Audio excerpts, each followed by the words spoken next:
Ready. आप सभी को हमारा सलाम। प्रभु यीशु मसीह के मधुर मीठे नाम में आपको खुशामदीद कहना मांगते हैं।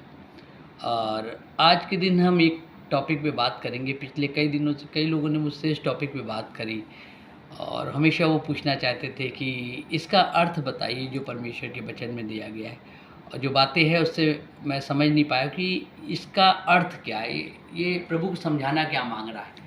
तो मैंने मत्ती की किताब 22 बाब और उसके 15वीं आयत से 22 आयत तक पढ़ा। यहाँ पर एक जिक्र पाया जाता है कि फकीर फारिसी लोग हमेशा प्रभु यीशु को अपने शब्दों में फंसाना चाहते थे।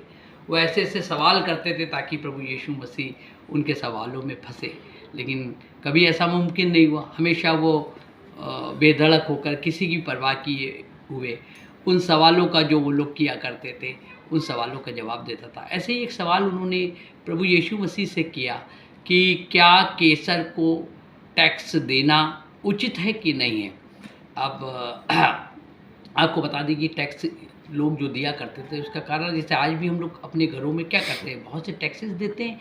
जहाँ पे आप रहते हैं वहाँ का टैक्स देते हैं, पानी जो पीते हैं आप उसका टैक्स देते हैं, जिस रोड पे आप चलते हैं उस रोड का टैक्स देते हैं। क्योंकि जो ये हम टैक्स देते हैं उन टैक्स का से ही ये समाज चलाया जाता है और ये देश चलाया जाता है हमारे ही आपके पैसों से। तो उस समय भी यही हुआ करता था कि लोगों से राजा महाराजा टैक्स लिया करते थे, क्योंकि उनकी सारी पूर्तियाँ राजाओं के द्वारा की जाती थी। तो इस कारण से जो लोग हुआ करते थे जिनकी सामाजिक पूर्ति की जाती थी उसके लिए उनको टैक्स पे करना ही पड़ता था। जो चीज़ वो राज्य से हासिल करते थे तो उसके कारण उनको उस चीज़ों के लिए टैक्सेस पे करना ही पड़ता था, जैसे आज हम लोग करते हैं। और इस कारण से उन शास्त्रियों फारिसियों ने यीशु से ये सवाल किया कि क्या केसर को टैक्स देना उचित है कि नहीं है।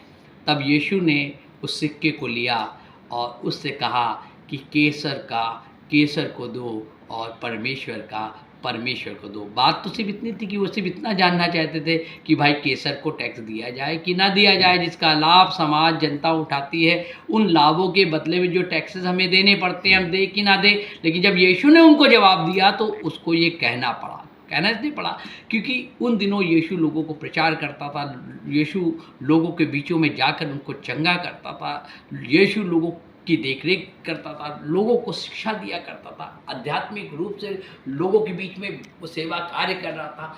तो ये बात बनती थी कि क्या जिस प्रकार से केसर को टैक्स दिया जाए वैसे ही क्या परमेश्वर को भी टैक्स दिया जाए।